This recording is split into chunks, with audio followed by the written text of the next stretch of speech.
மே 6 Karthigai Deepam serial வரக்கூடிய எபிசோட்ல என்ன நடக்க போகுது அப்படின்னு பார்க்கலாம். உங்களுக்கு இந்த வீடியோ பிடிச்சிருந்தது அப்படின்னா மறக்காம இந்த சேனலை சப்ஸ்கிரைப் பண்ணிக்கோங்க.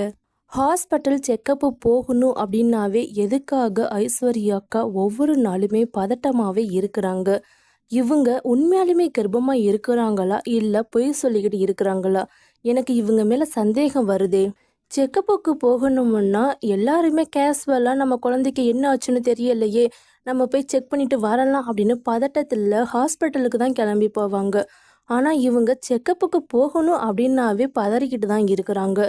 என்னமோ எனக்கு சந்தேகமாக இருக்குது அப்படின்னு தீபா ஐஸ்வர்யா மேலே சந்தேகப்படுறாங்க.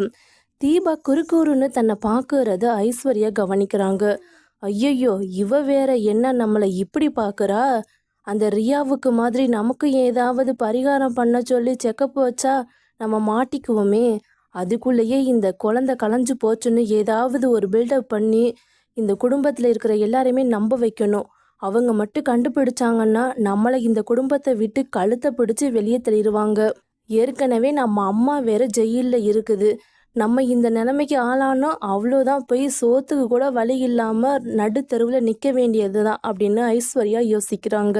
கார்த்தி கம்பெனிக்கு வந்தாராங்க. இன்டர்வியூ அட்டன் பண்ணணும் அப்படிங்கிறதுக்காக முதலாளியை பார்க்கணுன்னு சொல்லிட்டு ரம்யா இருக்கிற கேபினுக்கு வராங்க. எஸ்கியூஸ் மீ மேடம், உள்ளே வரலாமா அப்படின்னு கார்த்திக் கேட்குறாங்க. அந்த ரம்யாவுடைய ஃபோட்டோவை பெருசாக இருக்கிறத பார்த்துட்டு ஐயோயோ இவளா அப்படிங்கிற மாதிரி கார்த்திகை பயந்து போய் கேபினை விட்டு வெளியே ஓடியாடுறாங்க. யாரு, உள்ளே வாங்க முதல்ல அப்படின்னு ரம்யா கூப்பிடுறாங்க.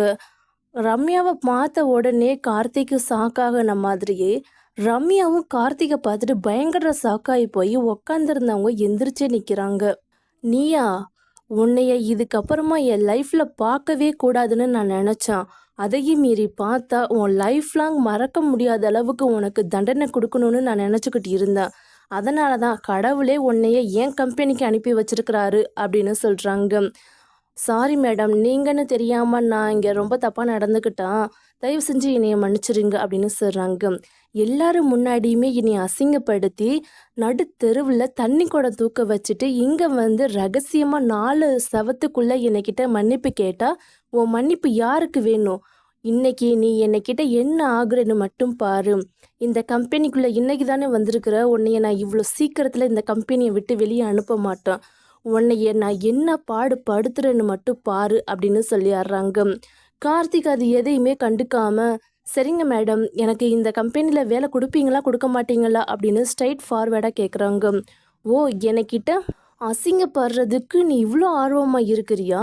கண்டிப்பாக உனக்கு நான் வேலை கொடுக்காம இருப்பேன்னா இந்த கம்பெனியில் தான் உனக்கு வேலை. நான் கொடுக்க போகிற ஒரு நாள் டார்ச்சர்லையும் ஏண்டா இவகிட்ட வச்சுக்கிட்டோன்னு ஒரு நாள் நீ நினைக்கணும். அந்த அளவுக்கு உனக்கு நான் டார்ச்சர் கொடுக்க போகிறான். இந்த கம்பெனியை விட்டு சீக்கிரமாகவே உன்னைய நான் அனுப்பிடுவேன்லாம் நினைக்காத. உன்னைய ஒரு வழி பண்ணாமல் இந்த கம்பெனியை விட்டு நான் அனுப்ப போகிறது இல்லை அப்படின்னு கார்த்திகே டஃப் கொடுத்துக்கிட்டு இருக்கிறாங்க ரம்யா.